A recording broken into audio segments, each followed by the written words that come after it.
The truth is that on Friday, when I just arrived in the Stansted airport, and there was a huge queue, I had a double phone, one from Maria Stilou and the other from Panos Garganas. So the first thing that I asked him, should I go back? Because, you know, the political situation in Greece, and I mean, the speed of the events, it's immense. Days and weeks are like 10 years moving of the working class. And this is very important for us to be very clear about what is happening in Greece after the referendum, after the historical victory of no. And we have to start by that, because this victory is immense, and its impact cannot be changed because Alexis Tsipras and Syriza proposed and voted a new austerity package in the Greek parliament. This does not change the reality on the ground. It does not change the class forces between the working class and the ruling class in Greece, and I would say between the working class in Europe and the ruling classes of European capitalism. We have to be very clear on that. And by saying that, I will go on and say that when we say that the no vote in Greece was a historical event, we can only compare this with what happened with other referendums in Greek history. Just after the fall of the military dictatorship, there was a referendum pro or against monarchy. This ended in a 75% against monarchy. The king was over, and this opened the way for the working class for the most important achievements that we still have today.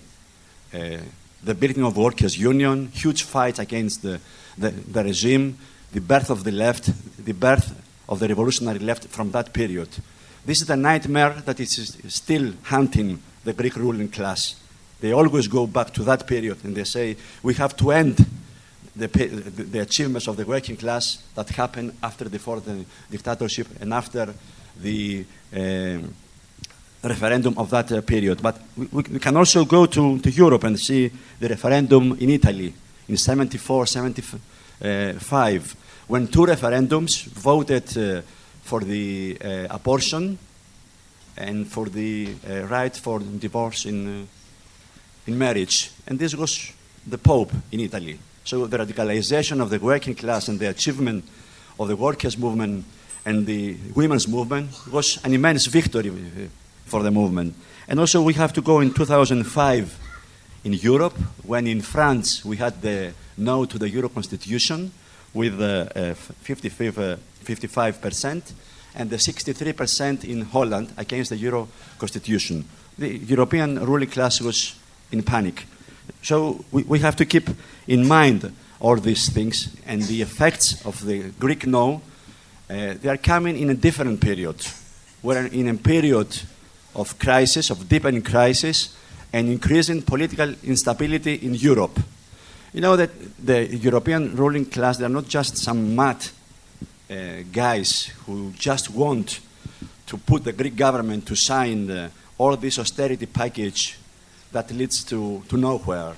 I mean, their solution is it's a really crazy solution. You can go very easily to think that they are just, this is madness. It's not only madness. It's the way that the capitalist crisis is deepening, not only in Europe, but look at China. They lost 1 trillion of euro to stabilize the situation there. So the European ruling class has only one solution: to attack the working class, to attack pensions, salaries, and so on. That is why they are austerity mad, and not just, but they want to put down a left government in Greece. Of course they want to put down the left government of Greece, of Syriza. They hate Syriza. They don't recognize that this government can go on. That's why they're behaving in all this way. They kick out Varoufakis from the Eurogroup. They insist every time that the Greek government is going for a compromise, they say, no, we want more. We want more. We want more. This tactic, it's very clearly that they want to overthrow this government and replace it with a government of technocrats. They did it again. Don't forget, they did it in Greece with Papadimos, an ex-banker. So they believe that they can do all these things, but this is really not possible because it's not only what is happening in Greece. Greece is not an exception in terms of crisis and in terms of the political crisis of the ruling class also. The collapse of the political parties of the ruling classes is something that is not a Greek the Greek peculiarity. It's happening all around Europe, and you can see the political instability growing also in other countries. Most of all, they are afraid of what's going to happen in Spain with Podemos and the left. A second government like Syriza is really a nightmare for them. And also, if we go and discuss about the Grexit itself, I mean, these two solutions that they are discussing now in the Eurogroup, the one solution is to go for a severe package of austerity, really very barbaric attacks against the working class, the pensions, the taxation, the privatization, and so on. And the other solution is Grexit. But really, Grexit it can open huge problems to the European ruling classes. So they don't agree on that. There are forces who are pushing for that, and others who say, no, the effects will be also on our governments, on our economies. So, but also the other factor is the workers' resistance. They're afraid of the radicalization of the working class. And this radicalization, I mean, even in Britain, when you see the results and say, oh, David Cameron won against the Conservatives and so on. But you have also what happened in Scotland, where you have the crisis of the Conservative Party, you have the crisis of the Labour Party. So it's not that only in Greece we have the collapse of the liberals and the Social Democrats. You go all around Europe and you can see this picture of crisis. And you have also all the problems that Cameron has with the coming referendum for the European Union. The Eurosceptics, they want to push their agenda. But what about the working class? This is something that they are afraid really. And if you go to Ireland,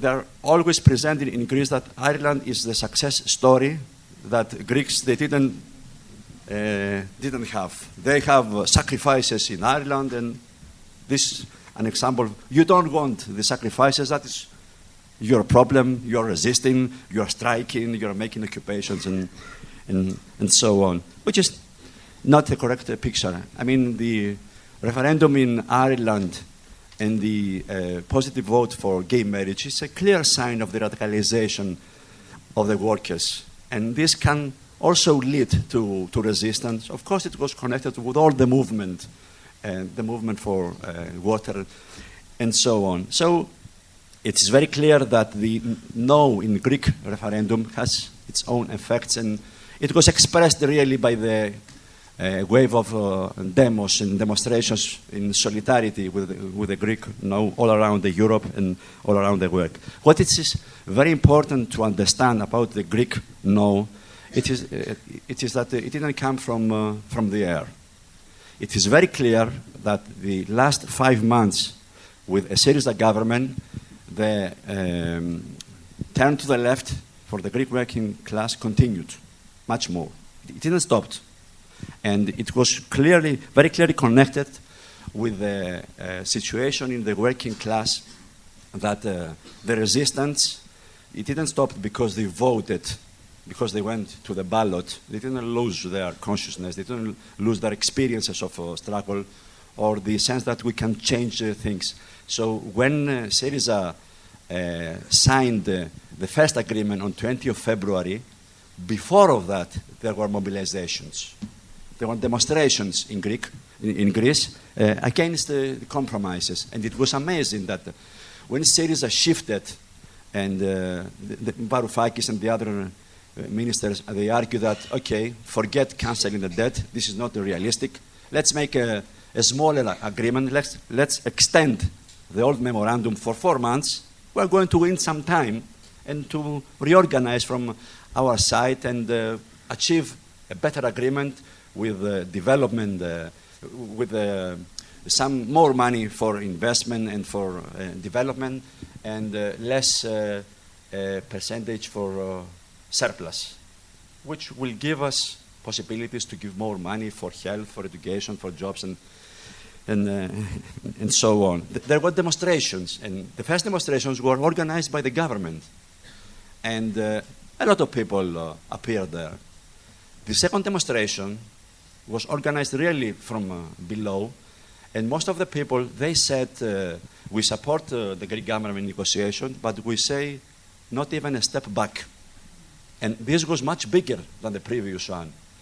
We participated in that demonstration. I mean, Andalusia participated. And after the agreement, the first agreement, there was a huge demonstration. And this was only organized by the trade unions and Andalusia. I mean, Syriza stopped organizing demonstrations after the experience that the working class is radicalizing. They couldn't control them very easily. And this didn't happen only in terms of what was happening in the streets and politically people. They were expecting that the austerity measures will be reversed, that racism will stop and the detention centers will be closed, and suppression will stop by the police and so on. And really what happened, people didn't wait for the government to deliver. They mobilized. One very important mobilization was the reopening of the public TV. It was closed 2 years before. The workers were mobilizing for 2 years. There was a program under workers' control for all these 2 years. And I think this is one of the most important experiences of workers' control in the modern period after the Portuguese Revolution.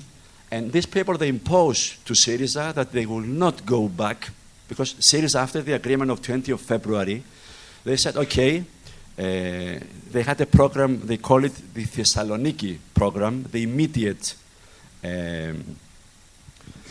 satisfaction of some demands for the humanitarian destruction.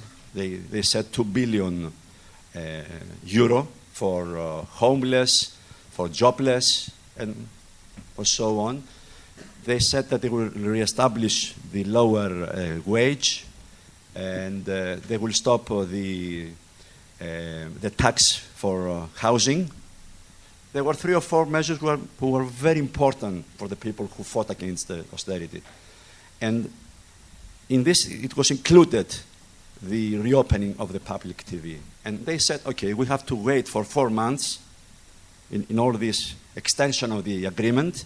And after the good agreement that we are going to have in this period, we can deliver all our promises.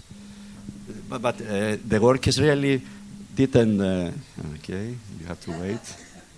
They are very anxious now. Go back. So the workers, they didn't wait. They organized demonstrations to reopen the public TV. And there was a fight between the union because the government reopened the earth without satisfying the demand for workers' control. There wasn't demand for workers' control.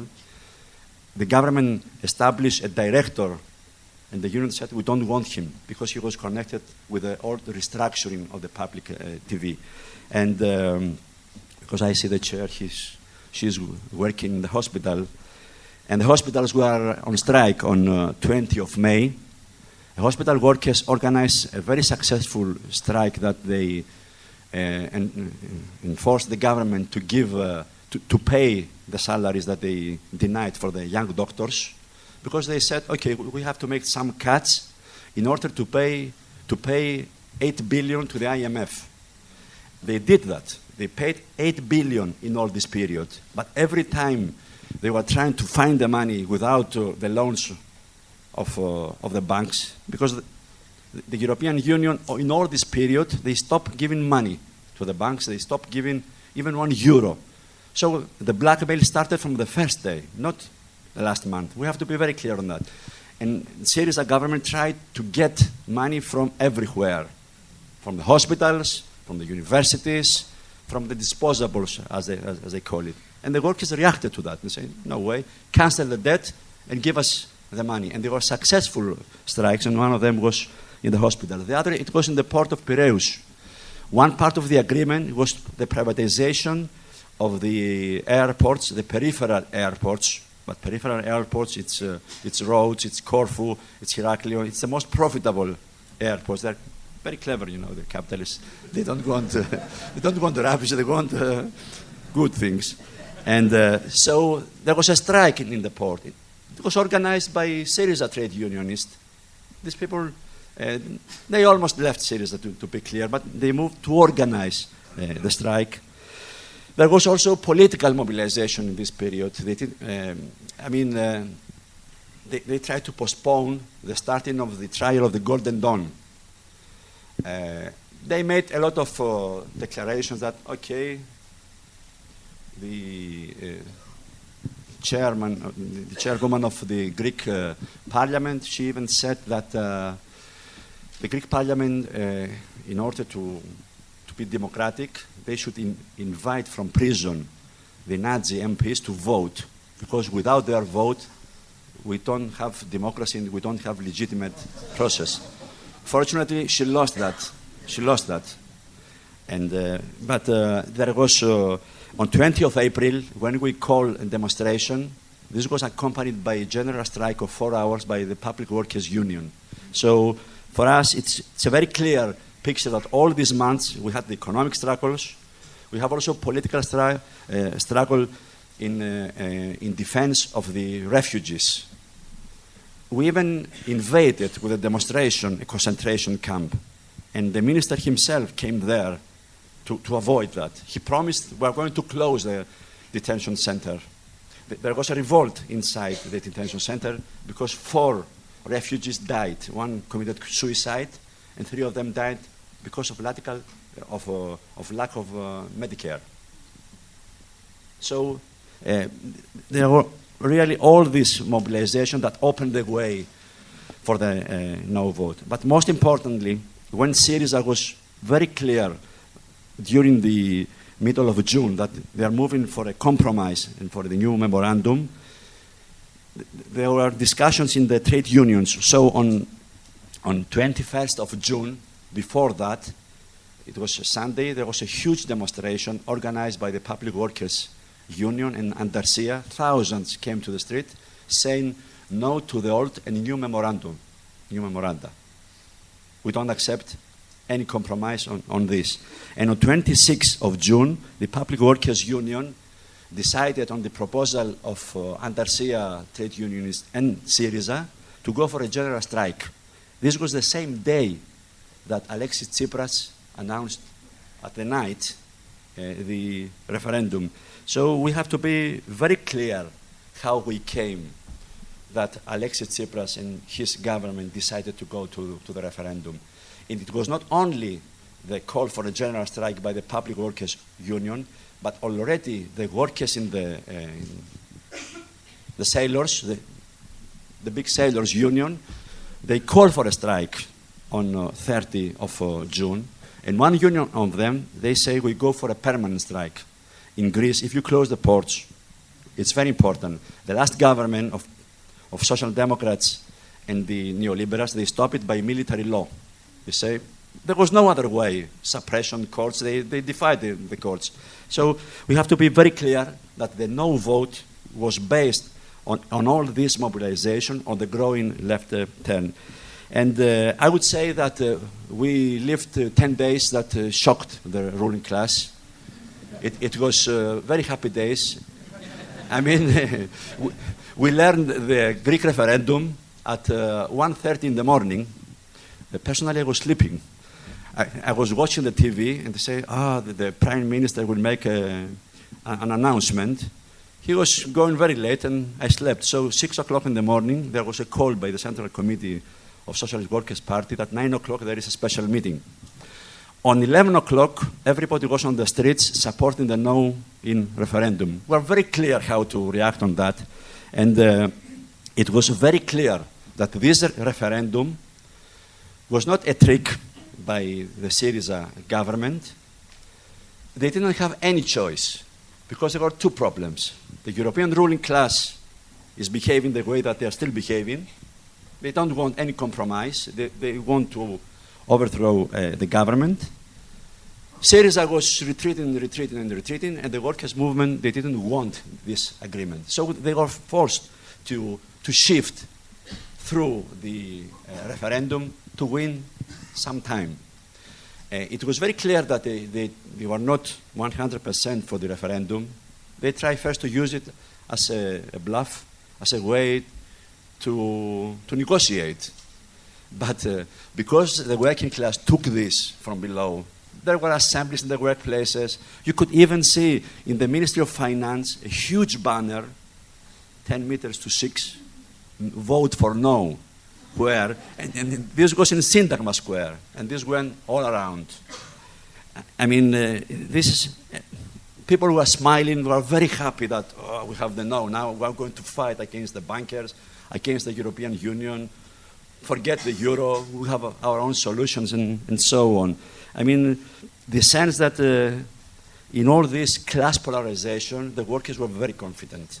And on the other hand, it was very clear that the ruling class in Greece tried to do their best. They reorganized. All these wolves who are hating each other, suddenly you could see them together. It's a holy alliance. Only the Metternich was absent there. Maybe Schäuble look like him. But it was very clear that because of the collapse of the political parties of the ruling class in Greece, Juncker and Schäuble was leading this campaign. And you have the political personnel of the ruling class. Really, they tried to unite. They tried to use a coalition that included the Confederation of the Industrialists, how do you say that? The bosses, the Archbishop, all the mayors of Greece, and especially my mayor, Kaminis of Athens. He was leading the Yes campaign. With them, the party of New Democracy, the Social Democrats, and Potami. Potami, it's a new party that is supporting Yes, supporting the media. It was born to stop Syriza, but they didn't succeed at that. It's like the citizens, Ciudadanos in Spain now. It's really the same thing. And also, they had with them the Greek TUC. I mean, it was a shame that they voted for a yes. You have all this coalition, and what happened with this coalition? They tried to polarize things even in the streets. It was the first time that they called demonstrations, and they tried to compete with the movement. Okay, on Friday, which is the final day for politics before a referendum and so on, they called also a demo. They didn't succeed to get Syntagma Square because we didn't allow them this to happen through Athens municipality. They came with a proposal there, and we had a fight there. I mean, Athens municipality decided where to give the squares, and even the left there was minority, and the mayor was the most prominent figure of the Yes campaign. They couldn't do it because we said we are not going to respect any decision we take here.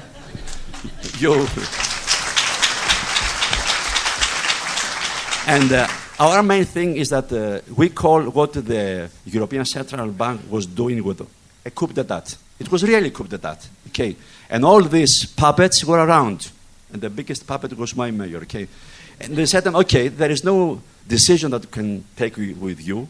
You are with the bosses. You are traders of the working class. So the streets, they don't belong to you. You cannot allocate anything. Syntagma will belong to the demonstrators. Go whenever you want. And they went to the old Olympic Stadium, Kalimarmaro, as they call it. But the night, it was really a celebration of the victory that was coming. Hundreds of thousands. We don't know the numbers of what happened that night. They gathered in Syntagma. So they lost all this. And I would say that the ruling class, it was really defeated. So the first thing is that they didn't manage to control Syriza, to push them to make a coalition, a national coalition government, as they call it. They wanted them to be with a new government, with the Social Democrats, with New Democracy, and with Potami. And Syriza resisted on that. They couldn't do it practically. So really they were defeated on that. They tried to stop a referendum of happening by threatening, by using the media 24 hours. Can you imagine? I mean, you're opening the TV 3 o'clock in the morning and you could see what we call the parrots for the journalists, like that. And when they believe that they will win the referendum, they put all the old personnel of the ruling class. That was a good method for us. They lost it after that, you know. It was very good. All the old ministers that they passed from the period that Greece entered the euro. So really, they were defeated. So I'll go on by answering another question. Yesterday, Stathis Kouvelakis, he said that, okay, there are two problems with our approach as Socialist Workers Party. The first is that we cannot refer to Syriza as a reformist party. And the second thing is that the situation is not so good. Maybe he didn't say game over. He said that the strategy of Syriza was defeated, but Andarsia is not too strong. It's not a hope, I would say, for the movement. But I think that what happened during the days of the referendum, it was very clear, two things. One, that the anti-capitalist left played a crucial role for the expression of the working class and to achieve this no. I would say the working class did it themselves, but without the support of Andarsia, it would be more difficult, because even who was informing, who was supporting that the referendum could go on, not as a bluff, but as a weapon of the working class against the ruling class. Who was supporting that we are not scared about Brexit, Euro, the European Union, and so on. Who was supporting that we will not be isolated, but we are going to have the international support. It was Andarsia. And the most militant workers who are really moving on the street with a lot of actions on that. And I would say that Andarsia was also very important to answer all this terrorist campaign in terms of the dilemma. What can we do without the European Union? What can we do without the euro? And the answer was clear. Workers' control, as we did it in the public TV. We have to take on the banks. There was a small initiative of pensioners by Andarsia that forced the government to pay the pensions. I mean, all of us are staying to the ATM and take 40, 50 euros and something like that. This initiative forced the government to give them 120 euro. The pensioners, they take, most of them, 200 or 300 of euro. So it's not so a big deal if you are just going 2 days to take this low pension. So, I mean, all this blackmail fell down because a lot of people, they went to the streets, they went to the street markets, to the workplaces, and the anti-capitalist left was really everywhere. I mean, we occupied the European Union offices. We stopped different organizations that were hostile, the lawyers, some very professional organizations who are controlled by the bosses, not even to decide for yes. We said you are illegitimate. There was a lot of action of this kind, but most important, it was the action on the streets. We were mobilizing in thousands on the streets. And I think that the third thing, very important, it was the connections that Andarsia built with thousands of members of Syriza. Because Andarsia supported the no vote and the Communist Party was abstaining, the members of the Communist Party, they joined this United Front tactic. They joined members of Syriza who didn't like the vacillations of the leadership of Syriza. Because in the middle of this, you had Dragasakis, the vice president of the government, saying, we'll definitely go for a new austerity package. It was a bomb on our feet when we are arguing for no. And the right wing was saying, they are joking, they are not serious. Don't go with them. Vote yes, it's more sure. So, but Also, this is a very clear picture that the existence of Andalusia, the support for the movement, the last, I would say the last 7 years, when we initiated the plan for anti-capitalist solutions as an exit for the crisis, but also the way that we unite the movement. Andalusia is not a tiny group in the workers' movement. Andalusia has equal force with the Communist Party in the Public Workers Union. And you should be very clear. On the executive, we have 2 members, the Communist Party has 2 members, and Syriza, they have 3 members. There's a lot of splits coming from the old Social Democrats. Most of them, they are voting for strikes. So, and also in the universities, when you go to the elections, is the Communist Party, they have 20%, the anti-capitalist left, they have 17%, the Social Democrats, they have 11%, Syriza Youth, they have 9%. We have to be very clear that when we say we mobilize, Andalusia can mobilize workers' unions, they can mobilize the youth, but also because Andalusia has the United Front tactic, it's very important that we mobilize people coming from the left platform, so that's a real pressure on the leadership of Syriza and on the leadership of the Communist Party. So it's very important that we answer the last question that I'm going to finish also. What about Syriza? What is Syriza? Is it really a reformist government, a reformist party, or an anti-capitalist? I mean, Status Quo supported that this is an anti-capitalist party. You cannot put it in the same way as the Social Democrats. Of course, we don't agree on that. Syriza is coming not from just from the movements, from the workers' movement, the youth movement, or the squares.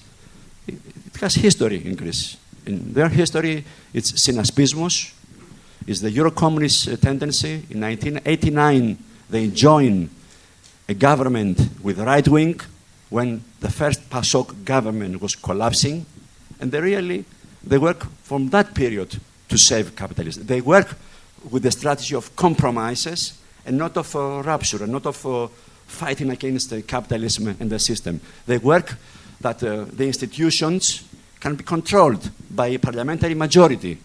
We don't need the workers' movement and the workers' strategy from below. We have to be very clear that Syriza is that kind of party. And I remember in 2001 to 2003, when we were together in the anti-capitalist movement, we call it anti-capitalist movement. They call it anti-globalization movement, and Syriza said that this is anti-neoliberal movement.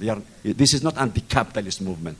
They have huge fights, and we had also, I want to remind people, political fights. We had a split in Socialist Workers Party in that period, and some people left that they said this is madness. We are supporting the anarchists. We want anti-neoliberal front, and they ended in Syriza. So don't forget about all this. So the real issue is that you cannot manage capitalism in crisis. You cannot treat the state as an onion where you can open one by one and change it. The reality is that when you see the blackmail by the European Union institution, the European Central Bank, the IMF, when you see the whole of the state, and Syriza made a lot of efforts to build bridges with the old state and with the old political parties. They appointed president of the Greek democracy, Prokopis Pavlopoulos, who is clearly right-wing. They believe that they could attract one part of the new democracy, the old government headed by Karamanlis. They say we can win them, and he was supporting yes. They said that we can also be with the Archbishop to avoid humanitarian crisis, and the Archbishop was saying yes in the memorandum, one by one. All these compromises, they didn't work. So for us, the strategy of anti-capitalism, of workers fighting and resisting in the crisis, is the only solution. We have to be very clear that all this blackmail organized by the European ruling classes is not a blackmail that is organized because they are powerful. They are not powerful. They are in crisis. And because we have a strong movement, we have the workers who can attract behind them the peasants, the people who are destroyed by the capitalist crisis, middle classes. This is the way that we have 60 3%. There is no other way. In the biggest class polarization ever existed in Greece, in Athens, you could have 70% in one neighborhood supporting no, the workers area. You could have 70% supporting yes in the rich areas. So it's very clear that we have to go and base ourselves on the workers. We're very optimistic that because of the continuing of the left turn, we can go on with the workers and stop the blackmails by nationalizing the banks, deny to pay the debt, support the workers to control from below the capital moves that they are doing themselves, support the workers to give money for pensions, for salaries and so on. And if we don't have euro, we can print some other thing, I don't know the name, but we can also do it. And because we have the solidarity of the international workers' movement, we can shake the European working class, the European ruling classes. And I will end by saying a big thank you for the highest tendency, all the organizations, all the workers of Europe and the world, that they send a message of solidarity to the Greek workers' movement and to the Greek Socialist Workers Party. This was very important. We translated that, we spoke of that. Thousands of people realized that there is the real possibility to go on and shake them and not to be isolated. We are internationalists, we are socialists, and they are bankrupt. This is the reality. So the next days, we expect that the working class will speak again. Hi. I just wanted to talk about the question of solidarity, because it's going to be absolutely hugely important, and we have a massive responsibility to organise that. And I think we have a tradition of that. If you think back to 1984-85, where in every part of the country there were miners' support committees set up geographically, in workplaces, in the unions, and there were collections being done, week in and week out. There was twinning and all that sort of thing. I actually think we have to be prepared to do that kind of job of work for Greece. And we actually have to be then prepared to organise to get stuff to Greece, because if it goes ahead and there is an exit from the euro, there is going to be a very, very difficult situation for the Greek working class, and therefore being able to deal with the material needs of workers is going to be very, very important. And so that's what I wanted to say, that we actually in the next few days are actually going to have to think about how we can go up a gear and really, really move things. And actually, I actually do think if it's obviously got to be combined with an argument that we have got to get over, where there's a lot of pessimism amongst the rest of the left about the situation in Greece, that in actual fact the kind of things that we have heard today, we actually have to make sure that everybody else hears as well. And that's where socialist worker is so important. We have got to get over to people that in actual fact the no vote in Greece was a consequence of the resistance from below, because too many people believe on the left at the moment that actually people abandoned resistance when they voted for Syriza. So we have a political job to do at the same time, which is actually the combination of the organisation in support of Greece. We have a political job to do in terms of explaining the potentiality and the importance of doing it. This woman will be you on the end there. When Petros says in his inspiring account that Greece is not an exception, it is just so important, not only for us in Ireland, but for everyone. And we have to take 3 important lessons from it. The first is the blackmail thing. I mean, even today, the Jubilee debt people have come out and said that the ECB is going to make £16 billion in profit on their loans to Greece. This puts it, these are not creditors, these are vultures. We must remember this, that it's a banking crisis. It's not, as they present it to us as the public sector or all these others. It's a banking crisis, and those stark figures from Jubilee debt today shows that. Secondly, the ruling class in crisis. God, it strikes you so much In Ireland too, for all sorts of political reasons, the ruling class is not as confident. We see what you've been talking about in terms of the collapse of PASOK and so on. In Ireland too, the Labour Party has collapsed. The old traditional ruling class parties from 80% have gone to 40%, and this creates a huge vacuum.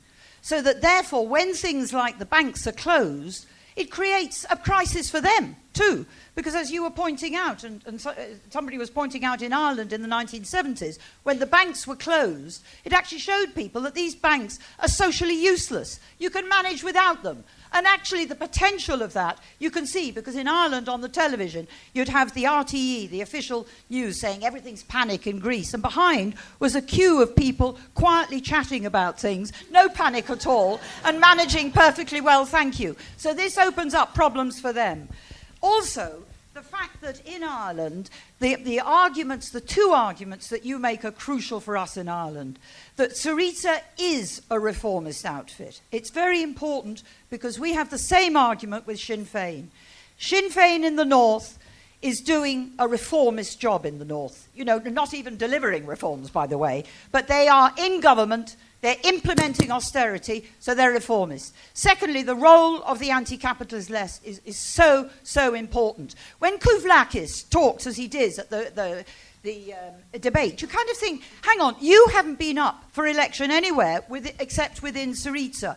We have 23 councillors, as Petros reminded me this morning, in Antalya. How dare you say it's a small little organisation? We too, in People Before Profit, have councillors beyond the support that you have in the unions. We don't have as much support as you, but these people are in a wonderful position to be the tribune of the anti-austerity movement. And those lessons for us makes us proud that we can point to our comrades in Greece and push the struggle forward around the anti-capitalist left.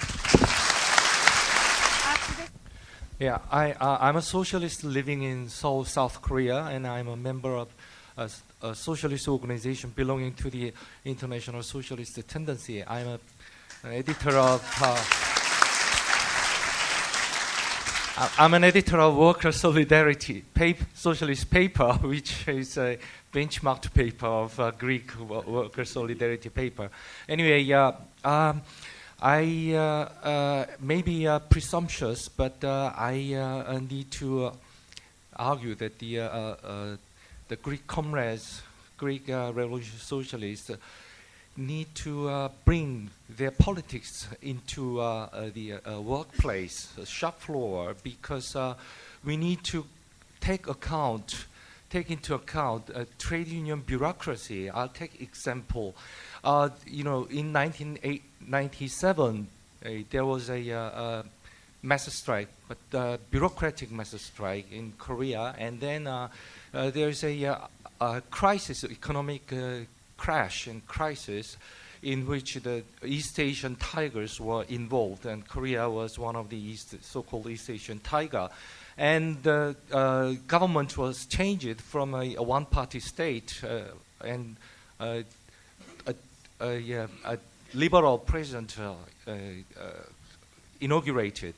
And the trade union leader accepted the government proposal, which was imposed by the IMF. And you know that 10 years ago, in 1987, there was a real mass strike, a classical mass strike in South Korea. And now, 10 years later, in 1997, the trade union bureaucracy emerged, just 10 years. And 10 years, and this bureaucracy accepted the proposal. So hundreds of workers occupied the KCTU office, and they bring iron pipers and pounded the floor and threatening the union leaders, and thousands of people surrounded the KCTU building. I was one of them, and we protested, and the KCTU leaders resigned, and then a more left-wing KCTU leader emerged, but he was also resigned, and another left-wing trade union leader emerged, but he he was surrounded by other trade union bureaucrats.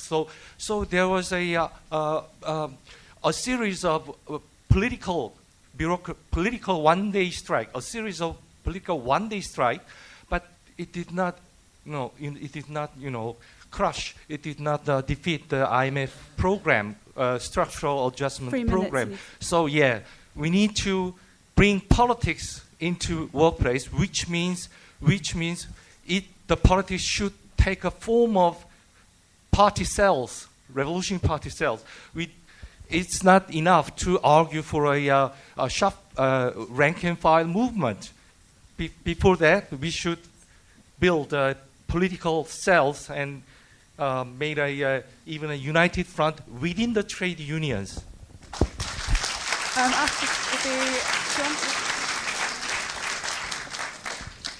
I mean, I went to that debate and I was incredibly disappointed that the comrade from Syriza didn't start with a struggle, but started instead from the situation in Parliament. He said he's a professor of Marxism, and he's probably read more Marx than I have. But I know that the opening line of the Communist Manifesto is the history of all hitherto existing societies is a history of class struggle. It isn't the history of all hitherto existing societies, is what goes on in Parliament. Because the reality is that the Greek working class have not suffered the historical defeats that many sections of the working class throughout Europe have suffered over the last 30 or 40 years. They didn't go through the miners' strike. They didn't have the car workers or the key sections broken like we did. And that gives them an ability to resist.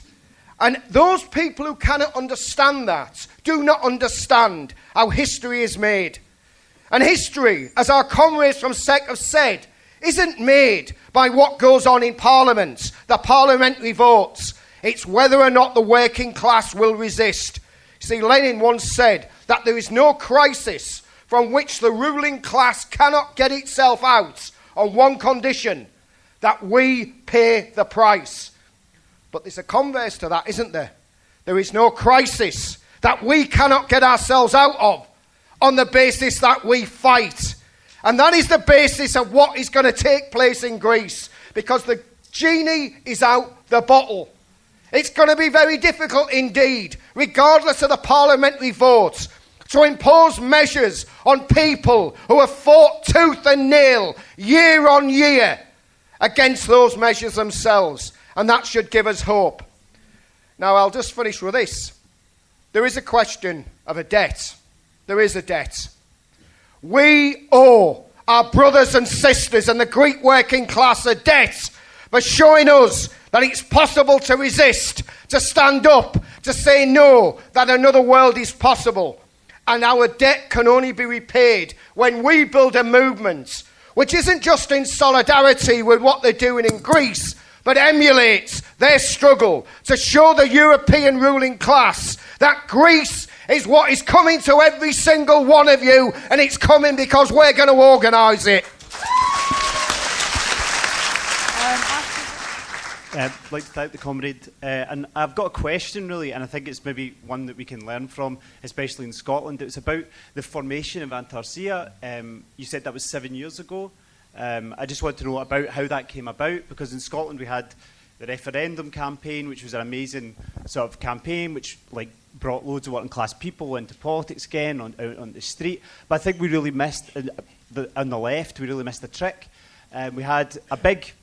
Just after the referendum, we had two big political meetings, or just before it, or just after. Actually, just after it. It was kind of confusion time. There was a big RIC meeting, Radical Independence meeting of about 3,000, 4,000 people, and across the road there was 60,000+ people at a meeting to see Nicola Sturgeon speak. At the meeting for the SNP, Nicola Sturgeon proposed a very simple argument. It was, if you want to end austerity, vote for us. That was it. That's what she said. Essentially, I was talking to people coming out. That's what she said. At RIC, we had 3,000 left-wing activists, not all members of the SWP, but all different people. There was no proposal. Nothing. There was a lot of talking, and there was nothing said after it. There was no even just go out and vote for us. There was nothing. So I just want to say that we have to learn the lesson in Scotland, especially now when we're having discussions with the rest of the left, but probably the rest of Britain as well, about how we actually unite the left, because the opportunity was there. You had 3,000 activists in a room. Nothing happened.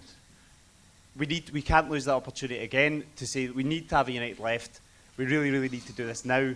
We can't miss another opportunity, because when the struggle goes up, as it's going up in Scotland, we need to be able to intervene as strongly as we can. Thanks.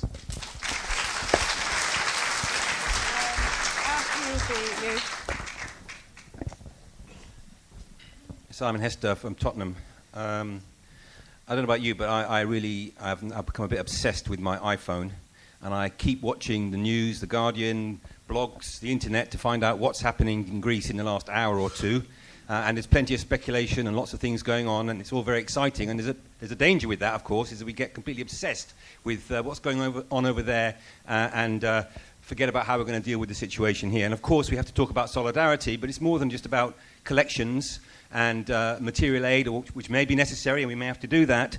But the key thing for us, of course, is the politics in the situation and how we can learn from what's happening in Greece and how we apply what's happening and the experience of our comrades in Greece over here.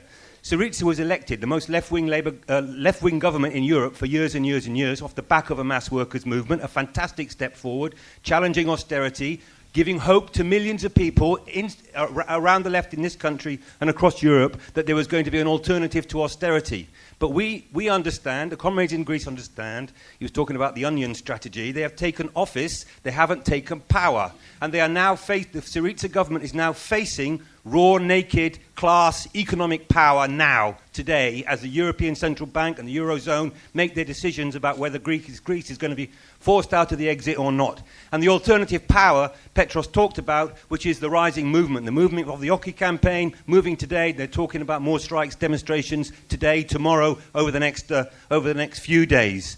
I think, comrades, perhaps I'm getting too excited and getting too carried away, but I think we are now starting to watch, potentially, the greatest challenge to European capitalism since the Portuguese Revolution of 1974. There is a mass movement on the streets in Greece. The ruling class is in crisis. There's everything to play for. And that is already ricocheting around the ruling classes across Europe. That's what the arguments today in Brussels are all about. And that also can have a massive impact, reverberate across the workers' movement across Europe as well. In the situation the Greek comrades find themselves in, it's not good enough just to have the correct ideas and the best strategy and the best way forward.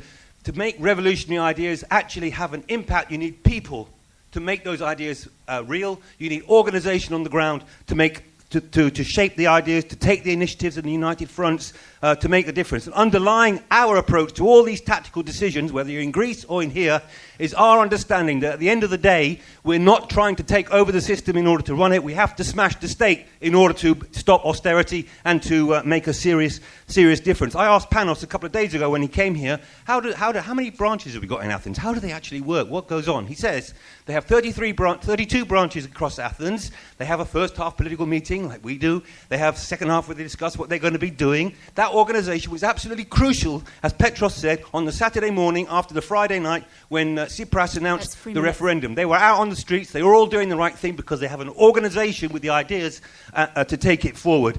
Comrades, we have to go back to work on Tuesday and do it again on Wednesday. We have to teach our colleagues Greek. When I go in on every work now, I go around saying Kalimera, and people go, what? What are you talking about? We're teaching ourselves Greek because we want to follow their example.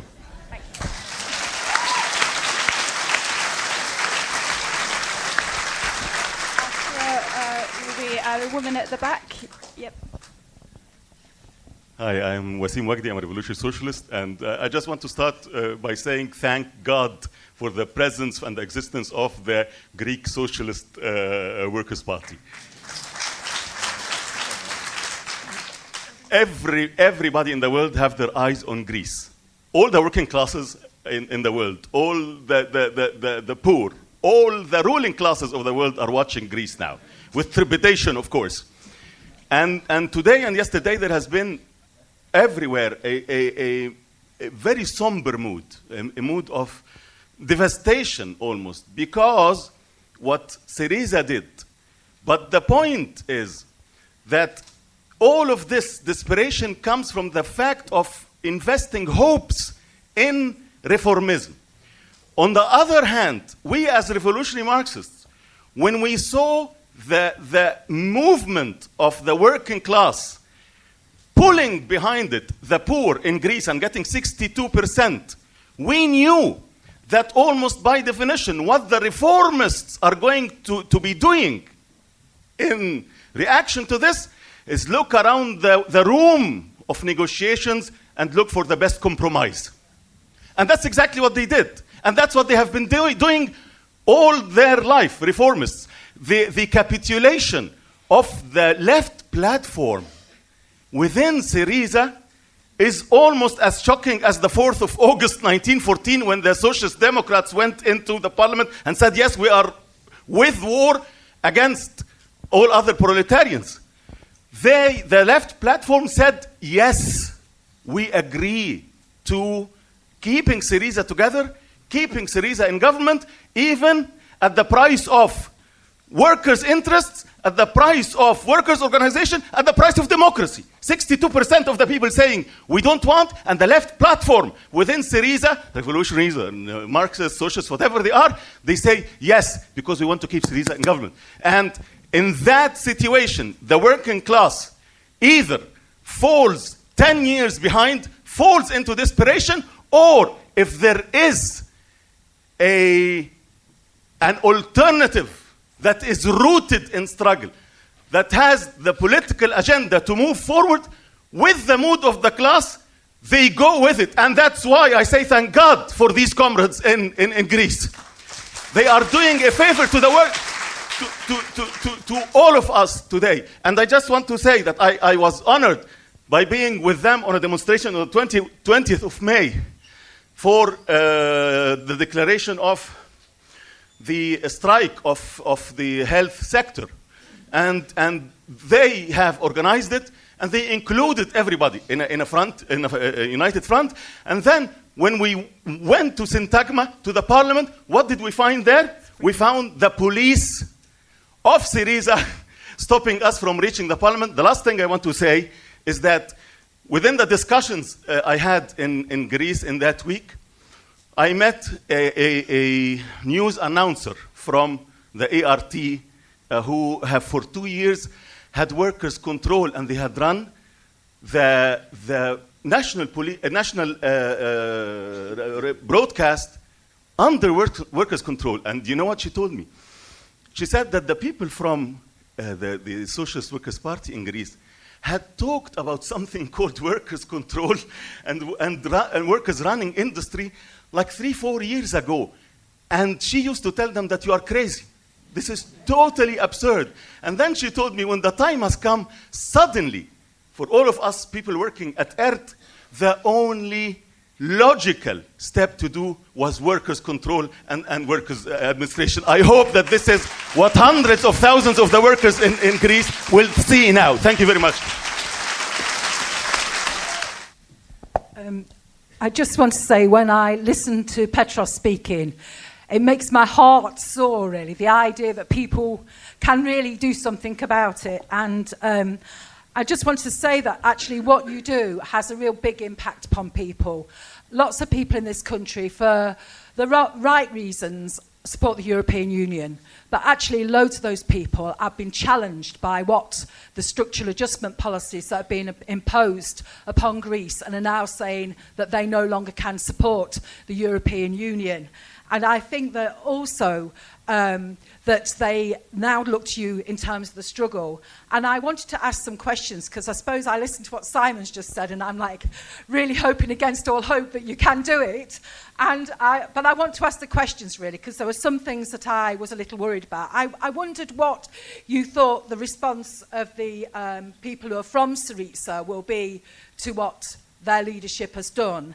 And I noticed that you said that many of the trade union leaders were supporting the yes vote, and I know that you're trying to organise action and that you have quite a lot of weight inside the trade union movement, and will it be possible to get the kind of action that we need? And I think that they will play hardball in terms of the banks, and to some extent that does mean that we will have to take control of the banks. And Alex Klinikos said something very interesting last night. He said that at one point California ran out of money and they just printed IOU notes. So it is actually quite possible to do these things. And my final point really is I'm hoping that these things can be done, but I think it's really important in terms of solidarity. And I think that maybe we should take the recordings from Marxism and play them to different people so people know exactly what's is happening, because there's such a load of rubbish that's put in the press about what's taking place. And I'm on the Trades Council executive in Sheffield, and I think I'm going to propose that we have some kind of live feed or something like that so we can actually get people in the trade union movement to understand exactly what is going on and that the stakes are incredibly high. And I think we in the SWP should be organising as many big meetings as possible that pull trade unionists together, because we have to build for the protests against austerity. And what better to use the example of the resistance of the Greeks to do that? Yeah, Andy Durgan in UITA, Barcelona. Petros mentioned the importance of what's happening in Greece for the rest of Europe. This couldn't be clearer than in the Spanish state. The Spanish government, the Conservative government, has been in the forefront of insisting that the harshest conditions are imposed on the Greek government. And there's obviously no coincidence in this, because, of course, as, again, Petros mentioned, they're afraid of the knock-on effect. They're afraid of the fact that Podemos could quite likely form part of a government or have a determining voice in government. They're afraid of what's already happening at local and regional government level in the Spanish state. Now, the other thing that's in common, of course, is the crisis. Spain has a very similar crisis to Greece in the sense of the proportions of that crisis. 27% of people unemployed, over 50% of youth are unemployed, massive cutbacks in the public service, massive attack on wages. But Spain is the fourth largest economy in the European Union, so you could see very clearly the importance of Greece to the Spanish situation. The other thing, of course, which is in common is the massive shift to the left. This has been absolutely dramatic. We shouldn't underestimate this. On the 24th of May, we had local elections and regional elections, and you had all over Spain major cities falling into the hands of coalitions, not just Podemos, who didn't actually stand in the local elections as Podemos, but stood in broader coalitions, but all sorts of major cities, Barcelona and Madrid being the two most important, of course, now in the hands of people who very recently were on the streets and leading social movements. The left of reformism. Now, there's a lot of similarities, of course, in objectively with Syriza. The origins are different, but the politics are very similar. The idea that this is a new form of reformism, they don't use the word reformism, of course, that they are going to be different from the old reformists and so on and so forth. So the parallels are absolutely massive in this. So what actually happens not only affects the mood in Spain. There's no coincidence in the last week there were demonstrations and rallies in the major cities of Spain all week in solidarity with Greece. On social media, all the radical version, all the radical alternative left social media is full of references to Greece. Of course, it's also relevant, finally, to what actually happens with Podemos. Podemos look to Syriza. Whether Syriza capitulate, Podemos moves to the right. Syriza is forced to fight back, and of course Podemos will move to the left. This is also absolutely essential, and essential that the anti-capitalist left, of course, is a central part of that process. Hi there, Jesper from the IS in Denmark. Every time I've been in Greece 3 times, I think. Every time I visit Greece, I experience a lot of hope, and I learned a lot of things about what does it mean to see and listen to a working class fighting on the move. 13 general strikes is a very long process of learning, I think. But I have one thing in my mind that I've been thinking about every time I return to Denmark, because especially now when we watch the media and the television, there's a huge campaign against Greece. It's not, I would say, a racist campaign against the Greek working class, the Greek people. They are lazy, they're blah, blah, blah, blah, all this kind of, you know it all, you have heard it all. And I have this fear of isolation of the Greek movement. I'm not saying that we should try to make solidarity campaign, but I see a very big unevenness in Europe.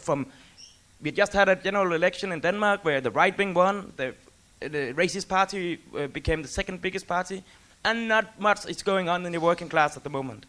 And then you look at the south of Europe, 30 general strikes, big movements in the squares of Spain, and we should find some measures to overcome this unevenness, because we need to make a more unified movement against our rulers, because isolated, they will lose in Greece, I'm afraid.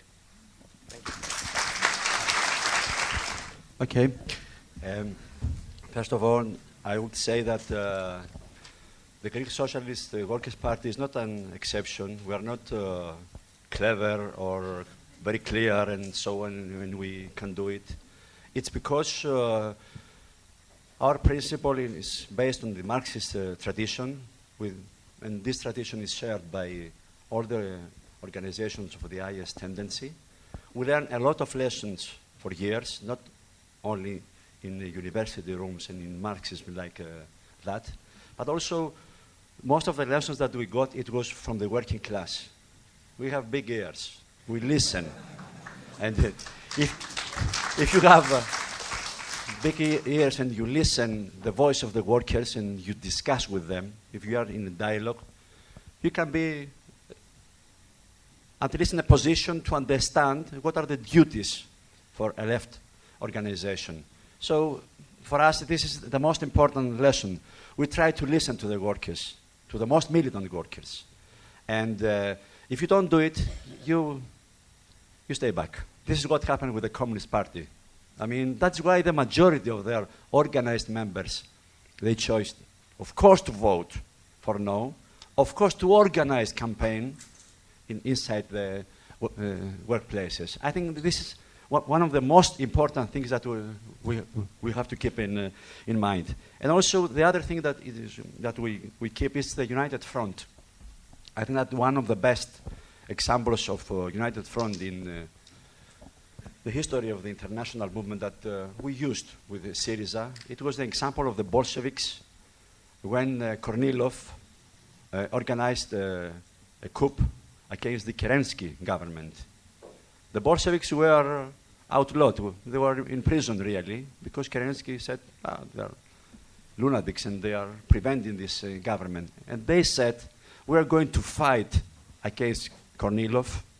We're going to fight on the streets, in the workplaces, everywhere. We have to defend the revolution. We have to defend the workers' movement. And then we turn our weapons, as someone in the room here just near said, against Kerensky. What's happening now in Greece, that we're very clear. We don't want the fall of the left government on the hands of the European unions, of all these vultures and their friends and their collaborators in Greece. We're going to defend this government against all these attacks. We're very clear on that. And we can do it because the majority of the workers that supported Syriza, they have common experiences of fight with anti-capitalist left. Not only the last year, not only the last 5 years, but they are starting from the revolt in the Polytechnic University of 1973. The roots of the Greek revolutionary left, they go to that period. And there are thousands of the workers who know what is the United Front tactic about. They know that they should join against the colonels, they should join against the bankers, against the European Union. So we have to keep this in mind, that it can happen if you have a revolutionary organization, even if it's small, but with the correct tactics. You can relate to the most militant workers. You can be inspired. Your members can wake up 6 o'clock in the morning, go to the factories. Then they go to other factories. I mean, we wake up and we go sell the newspaper on 6 o'clock in some workplaces. Then we go on 10 o'clock. We go inside the workplaces, hospitals and so on. Then in the afternoon, we go to squares. At 3 o'clock, we are on the bus station. This is what's happening. a lot of times the last years. So we communicate with the workers everywhere, in every time. This is the relation that can change things. This is how we can impose to the trade union bureaucrats to do whatever the working class from below they want. The Greek TUC decided to support yes. It was irrelevant for the working class. Not just because there are a lot of people from below, but because the last 5 years we pushed them so many times to call the general strike, but we didn't let the administration, the organization of the strikes in their hands. Every time in the last 35 worker strikes, there was the organization of the demonstration. The Antarcia, the capitalist left, with a lot of trade unionists coming from Syriza, they were organizing the demo. The leaders, they were not there. The leaders were in their offices or in their TV channels. We don't have any relation with them. It's so simple, and this is not leftism. It's because there is a huge part of workers fighting in the factories, in the workplaces, in the hospitals, in the schools, who are very clear that they can organize a strike and they can fight against the bosses. The capitalist left, the Antarcia, was born in 2009 after the revolt of thousands of young people when Alexis Grigoropoulos was murdered by a policeman in 6th of December, and that was the first revolt during the period of crisis internationally. Our response was very immediate, that we supported all these angry demonstrations when 150 police stations were burned by young people, very militant. We didn't say, these anarchists, we are with them, and we are fighting that this movement should join should go to the workers, should attract the trade unions, the student unions, and so on. And we are successful on that. And these were the days that the capitalist left was born on the streets, in the workplaces, in the student places. So the Antarcia and the capitalist left was there with the most militant part of the workers, was there with the migrants, was there organizing the campaign against the fascists and racists from 2008, not 5 years after, were organizing against the Golden Dawn when they were 0.1%. And we said that this is a threat against our movement. So all these years, the capitalist left was rooted, of course, in the working class, was having relations with the left. We were not disappointed because a left government was there. We were very happy. We celebrated that. But we said on the same time that this is not the power of, this is not our power. They are still there, the bankers, and they're going to blackmail. So we prepare a lot of people to fight back. But it was the most important thing is that the workers themselves, they move and they mobilized. So when the comrade who came here from Cairo, he says that what's happening in Greece, it's the most important thing. Of course, the most important thing was the Egyptian revolution. Absolutely. It was, and our duty is to make all these connections. We're an international movement, and it is very important that we have highest tendency. It's very important to win the arguments in the left in the most unitary way. We're not sectarians. We don't want to see the destruction of the reformist left on their own hands. We want to win people. And the next period, we are going to fight to win MPs of Syriza. We're going to fight to win mayors, trade unionists, everybody.